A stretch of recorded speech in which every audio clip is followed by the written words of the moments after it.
Hello. हा hello. चला tension गेलं. हा.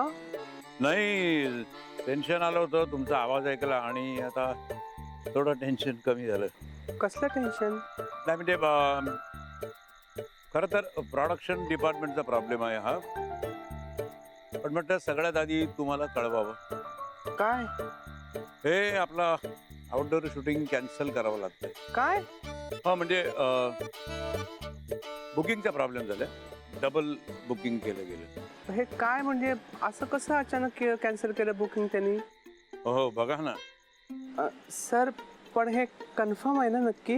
हो तसंच म्हणा हवं तर म्हणजे अजून मी त्या माणसाशी काही बोललेलं नाहीये पण बहुतेक हे आपल्याला आउटडोर पुढे ढकलावं लागणार.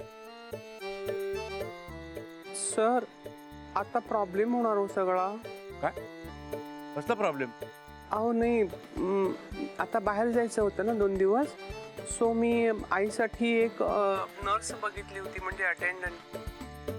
पण आता हे कॅन्सल झालं बुकिंग तर मग आता कसं करायचं म्हणजे अहो अटेंडंट मिळत नाही तो चांगले अटेंडंट शोधायचं म्हणजे आता प्रॉब्लेमच होणार सगळा. बघते आता काय करायचं ते. हे असं आहे का? सर खरं सांगू का मी शूटिंगला असते ना तेव्हा आईकडे लक्ष द्यायला कोणी असेल की नाही तिची सोय होते की नाही याच्याकडेच माझं लक्ष असतं. बघूया आता 2 तारखा या कॅन्सल झाल्या अचानक.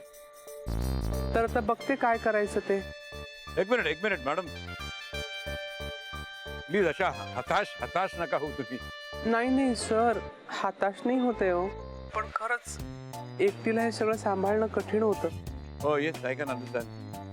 कळतंय मला खरंच नीट कळतंय. तुम्ही काळजी नका करू. मी बघतो काय करायचं. नाही सर तसं नाही म्हणजे मी बघते काय करायचं ते. सर खरं सांगू का माझी अशी पर्सनल कामं सांगायला नाही आवडत मला कोणाला.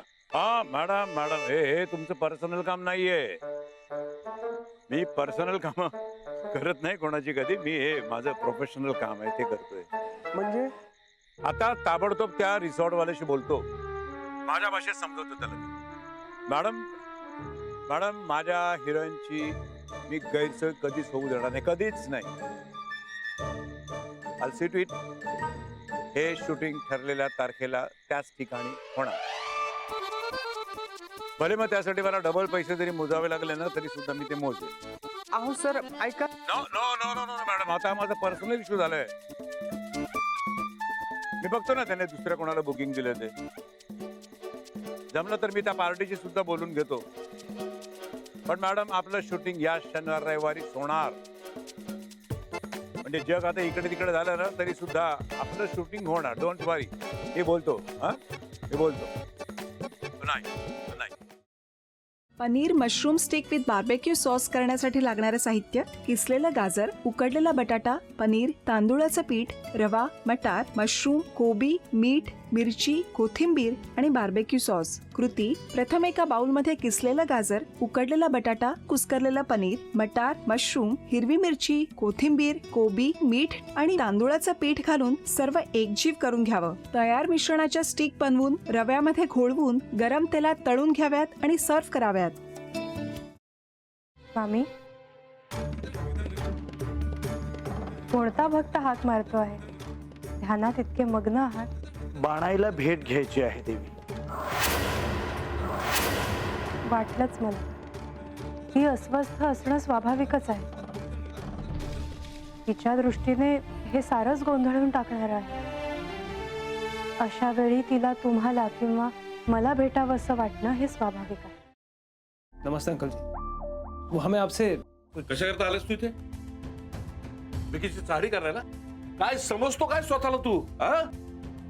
अरे आजारपणात माझा जीव वाचवला म्हणून घरातल्या पोरीबाळींवर. अरे कुठून येता तुम्ही? नाही ते उद्योग धंदे करता इथं. खपवून घेणार नाही मी सांगतो तुला. मी फार वाईट माणूस आहे लक्षात ठेव. पोलिसात देणार होतो तुला. केवळ विकी आडवा आला म्हणून लक्षात ठेवलं. ते इथून दिंड काढणार होतो तुझी मी. मामा, आता आपण काहीच करू शकत नाही.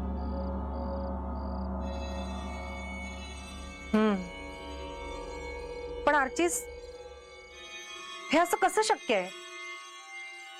आपण तर सगळे आवाज रेकॉर्ड केले होते ना, राईट? हो. मग हे असे कोणते आवाज रेकॉर्ड झाले जे आपल्याला ऐकूच आले नाहीत? I mean, how can it be possible?